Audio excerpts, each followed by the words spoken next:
guys, ketemu lagi sama saya Rivo Cahyono di Ethnic Indonesian Channel ya. Saat ini saya lagi jalan-jalan nih ke daerah Trowulan di wilayah Gapura Beringin Lawang. Wilayah Gapura Beringin Lawang ya. Iya, yang ada di Desa Jatipasar, Kecamatan Trowulan, Kabupaten Mojokerto. Mojokerto. Karena kabarnya Pak, kalau mau ngomong Majapahit yang pertama kita harus ngomongin adalah pintu gerbangnya dulu Pak. Memang betul.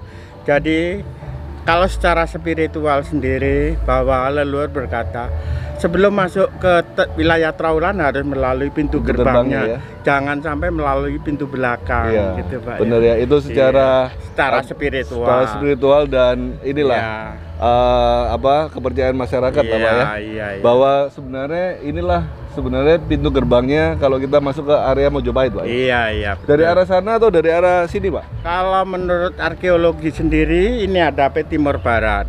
Kalau menurut arkeologi yang paling orang-orang yang sepuh masuknya dari arah barat. Sedangkan secara spiritual masuknya dari arah timur. Arah timur harusnya. Jadi menuju ke bangunan Kedaton Majapahit. Kedaton sebelah sana Pak ya? Yang sebelah sana, Trowulan ya. Oh, okay. Sedangkan kalau menurut arkeologi sendiri sih menuju ke komplek bangunan lainnya seperti candi-candi yang ada di Trowulan. Di sekitarnya ya Pak ya? Iya. Oke Pak, bisa cerita nggak Pak? Ini buat teman-teman yang baru pertama kali nonton video ini Pak.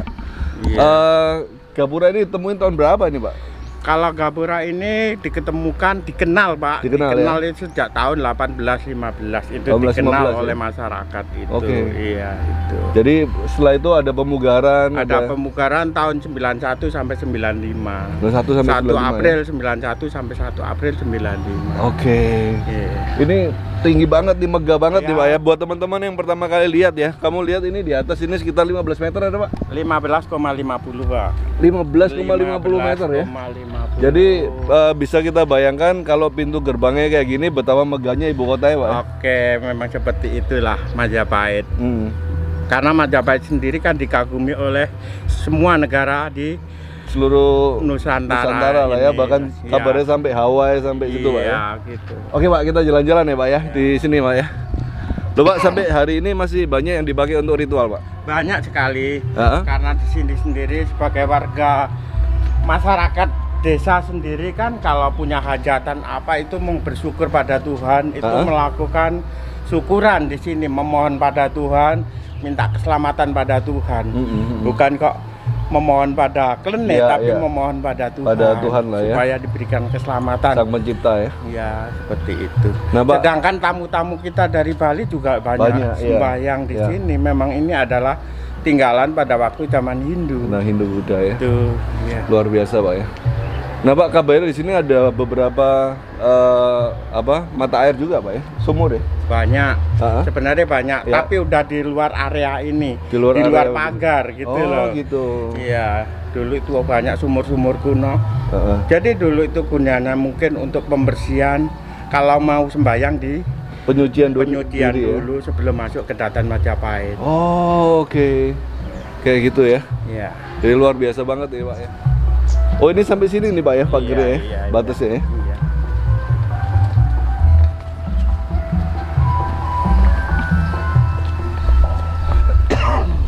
Ayam sini Pak. Iya. Keren. Karena itu yang ada dalam catatan itu dalam tulisan udah di arah Tahrir Londo udah mung hanya seperempatnya aja gitu. Tapi kita yakin kalau yang bilang itu karena dia yang bikin pada waktu itu gitu. Jadi dikit demi sedikit terkuak lah Pak kebenaran nih Pak.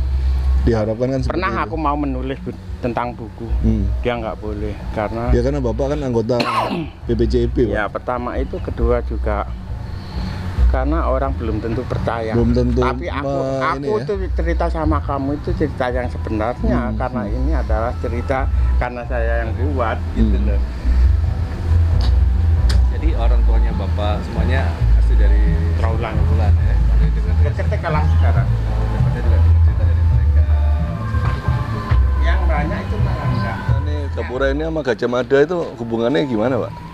Kalau Gajah Mada sendiri kan jabat Jadipati kan pada waktu Tribuan Hayamuruk. Jadi pada waktu itu kan pada masa kejayaan Majapahit dia diangkat jadi patih, baru dibangun bangunan yang banyak di Trawulan itu. Jadi kemegahannya ini ya zaman Gajah Mada, Pak? Pada waktu itu. Pada waktu itu ya, Tribuana Tunggadewi ya? Hampir itu. Karena memang Terutama Hayamuruk. Hayamuruk ya? Malah orangnya kalau keemasan bilang ya? Sangat kalem sendiri.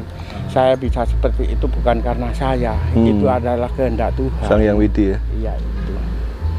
Jadi Tapi tentang pembelajaran masalah agama, orang-orang kan orang Hindu semua. Masalah seperti pembelajaran masalah agama, biarpun Muslim hebat orang-orang itu pernah belajar pada Sunan Kalijogo, pada ini, karena itulah, karena orang-orang itu umurnya panjang-panjang belajar tentang agama, karena dia bilang tentang Islam aku juga pandai karena aku belajar orang itu. Sebenarnya banyak loh Pak cerita tentang, karena kita harus tahu bahwa seperti Troloyo. Bapaknya kan dari Galuh, kalau istrinya kan anak Kenaro. Nah terus Raden Wijaya pada waktu di sana perang bapaknya meninggal, dia dititip ke Kenaro. Nah terus pada waktu dia apa nih Pak, pesan-pesan buat generasi muda nih Pak, buat masyarakat generasi muda. Untuk generasi muda sendiri sih ya tolonglah mengingat pada leluhur, karena perjuangan dia kita harus mengingat pada leluhur, doakan negara ini ben makmur, semuanya ikut makmur. Karena apa? Tanpa doa kita siapa lagi yang mau berdoa? Semuanya adalah orang itu banyak yang melupakan karena semuanya dianggap klinik, semuanya dianggap setan.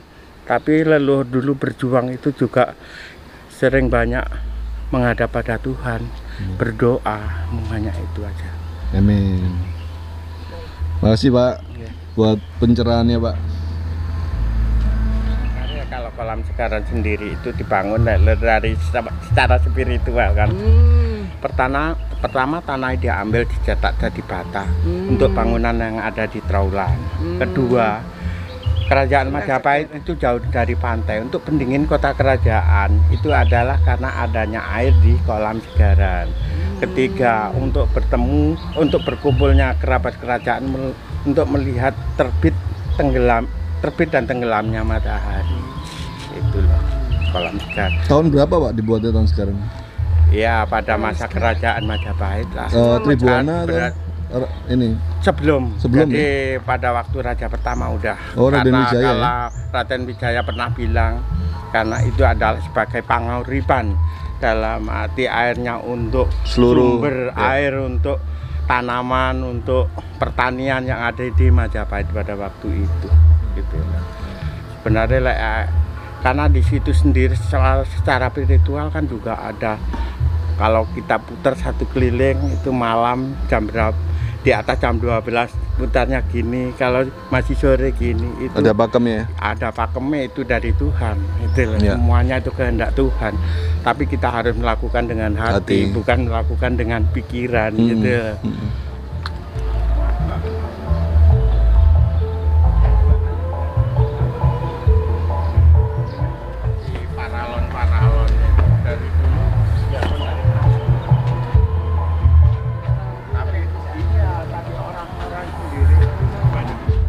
So teman-teman, kita belajar banyak banget nih dari Bapak yang jaga ya, bahwa pintu gerbang Waringin Lawang ini adalah istilahnya pintu spiritual juga lah buat kerajaan warga Majapahit pada saat itu, bahwa nggak sembarangan orang pada zaman itu bisa lewat pintu ini, karena pintu ini adalah pintu yang suci lah istilahnya.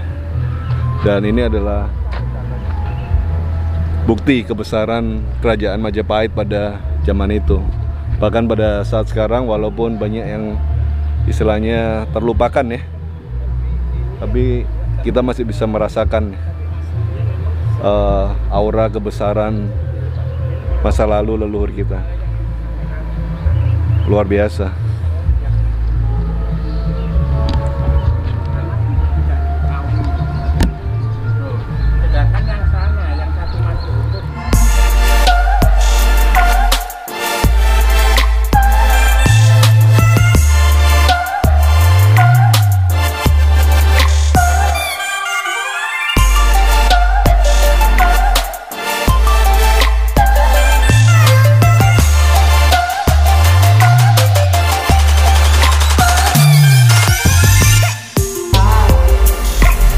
Jadi menurut Bapak tadi itu kolam Segara ini salah satu fungsinya adalah untuk irigasi dan untuk upacara lah, upacara keagamaan ya pada zaman itu. Katanya kalau kita keliling di sini berapa kali, muter berapa kali dari hari-hari tertentu, kita bisa mendapatkan apa yang kita doakan. Itu mitosnya. Oke, kita lanjut ya. Kita lanjut.